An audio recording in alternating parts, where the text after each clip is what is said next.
नमस्कार, स्वागत है आपका वॉइस ऑफ एमपी के स्पेशल कार्यक्रम बॉलीवुड धमाल में। आज के बॉलीवुड धमाल में हम जानेंगे 19 वर्ष की उम्र में हुई दंगल के एक्टर सुहानी की मौत। फिल्म जगत में जो है शोक की लहर। पिता ने क्या बताई वजह। रश्मिका मंदाना की फ्लाइट की हुई इमरजेंसी लैंडिंग। एक्ट्रेस बोली ऐसे मौत के मुंह से बच निकली। दंगल की एक्टर सुहानी भटनागर के निधन से सदमे में ऑन स्क्रीन बहन जायरा वसीम। मां के लहंगे में सजी सोनारिका भदौरिया ने मेहंदी में बनवाया शिव पार्वती। हाथ पर ड्रिप लगाकर ले रही ब्यूटी थेरेपी समेत बॉलीवुड जगत से जुड़ी धमाकेदार खबरें। तो चलिए जानते हैं।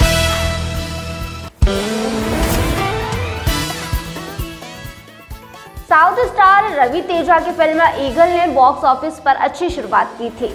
9 फरवरी को रिलीज हुई इस फिल्म ने अपने ओपनिंग डे पर 6.2 करोड़ रुपए की शानदार बिजनेस किया था, लेकिन अब धीरे धीरे कमाई की रफ्तार सुस्त पड़ने लगी है। दर्शकों की तरफ से फिल्म को अच्छा रिस्पांस मिलने के बाद अभी इसके हिट होने की कोई गारंटी नहीं है।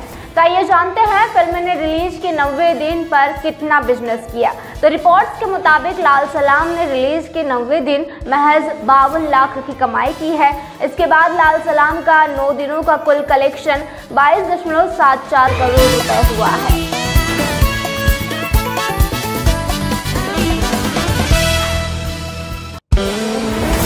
वैसे तो सुपरस्टार रजनीकांत के बस नाम से ही फिल्में चल जाती है, लेकिन लाल सलाम की कमाई को देखकर तो यही लग रहा है कि इस बार फैंस पर थलाइवा का जादू नहीं चल पा रहा है।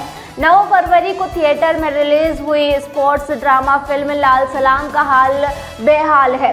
फिल्म बॉक्स ऑफिस पर बहुत खराब परफॉर्म कर रही है। तो चलिए जानते हैं लाल सलाम ने रिलीज के 90 दिन कितनी कमाई की है। तो रिपोर्ट्स के मुताबिक लाल सलाम ने रिलीज के 90 दिन महज 35 लाख रुपए की कमाई की है। इसके बाद लाल सलाम का 9 दिनों का कुल कलेक्शन 15.7 करोड़ रुपए हुआ है।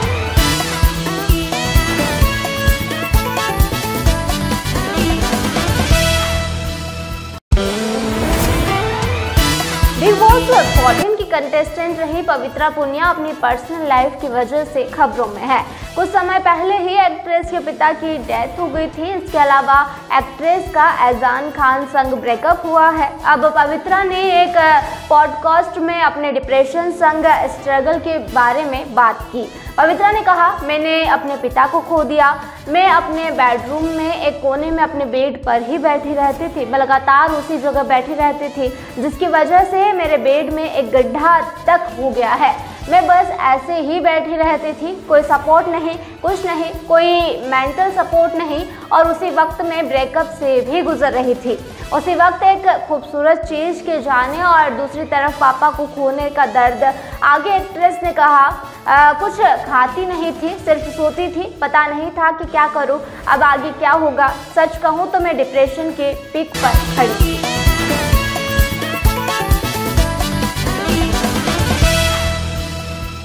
शाहिद कपूर और कृति सेनन स्टारर तेरी बातों में ऐसा उलझा जिया की कमाई में उछाल देखने को मिला है। 9 फरवरी को सिनेमाघरों में रिलीज हुई इस फिल्म को 1 हफ्ते से ज्यादा समय हो चला है। वहीं अब जाकर फिल्म की कमाई में बढ़ोतरी हुई है। जी हां, 90 दिन का कलेक्शन बीते दिनों के मुकाबले 2 गुना हो गया है। तो आइए जानते हैं कि फिल्म 90 दिन पर कितने करोड़ रुपए का बिजनेस किया है। तो रिपोर्ट्स के मुताबिक तेरी बातों में ऐसा उलझा जिया ने रिलीज के 90 दिन 4.75 करोड़ की शानदार कमाई की है। इसी के साथ फिल्म का 9 दिनों का कुल कलेक्शन अब 51.95 करोड़ रुपए हो गया है। तापसी पन्नू बॉलीवुड की सबसे उम्दा एक्ट्रेस में से एक है। तापसी ने हिंदी फिल्मों में अपनी खास जगह बनाने से पहले तमिल और तेलुगु में भी काम किया है। आज भले ही वो टॉप की एक्ट्रेस हो, लेकिन 11 साल पहले जब उन्होंने बॉलीवुड में चश्मे बुदूर से कदम रखे थे, उनकी पहली फिल्म साउथ इंडियन थी। इसके लिए उन्हें जो मेहनताना मिला था वो बेहद ही कम था। इस बारे में तापसी ने एक इंटरव्यू के दौरान बात भी की थी। हालांकि तापसी अब हर फिल्म के लिए 1 से 2 करोड़ रुपए का चार्ज करती है, लेकिन उन्होंने दिए गए एक इंटरव्यू के दौरान तापसी पन्नू ने बताया था कि उनकी पहली फिल्म के लिए कितनी कम सैलरी मिली थी। तापसी ने बताया था कि उन्हें उनकी पहली फिल्म के लिए सिर्फ 5 लाख रुपए दिए गए थे। उन्होंने ये भी बताया कि इसके बाद की फिल्म के लिए भी उन्हें इतना ही अमाउंट दिया गया था। बता दें कि तापसी का एक्टिंग डेब्यू 2010 की तेलुगु फिल्म जुमादी नदाम से हुआ था। साउथ एक्ट्रेस रश्मिका मंदाना को लेकर एक चौंका देने वाली खबर सामने आई है। एक्ट्रेस ने एक पोस्ट शेयर किया है जिसके बाद सोशल मीडिया पर हड़कंप मच गया है। रश्मिका ने अपने इंस्टाग्राम पर एक पोस्ट शेयर कर बताया उनके साथ ऐसी घटना घटी जिसमें वह मौत के मुंह से बाल बाल बची है। दरअसल एक्ट्रेस जिस फ्लाइट से सफर कर रही थी उसकी इमरजेंसी लैंडिंग हुई है। इस दौरान की एक तस्वीर रश्मिका ने अपने इंस्टा स्टोरी पर शेयर करते हुए लिखा कि सिर्फ एक सूचना है कि इस तरह हम मौत से बचे हैं। वहीं इस फोटो में उनके साथ श्रद्धा दास भी नजर आ रही है।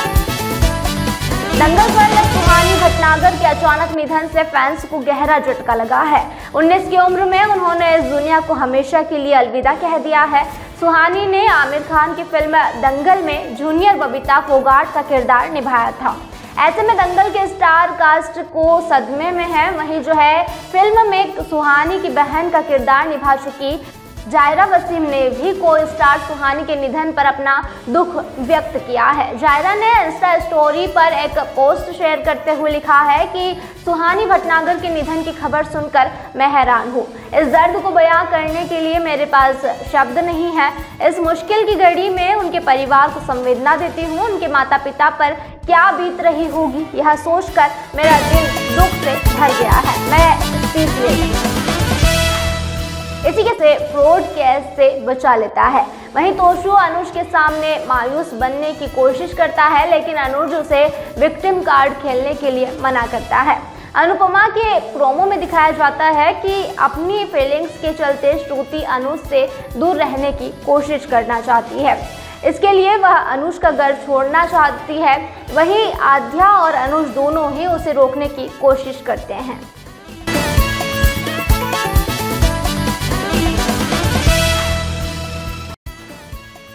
फिल्म दंगल में छोटी बबीता फोगाट का रोल करने वाली सुहानी भटनागर अब इस दुनिया में नहीं है। 19 साल की उम्र में ही उनके निधन की खबर शनिवार को आई।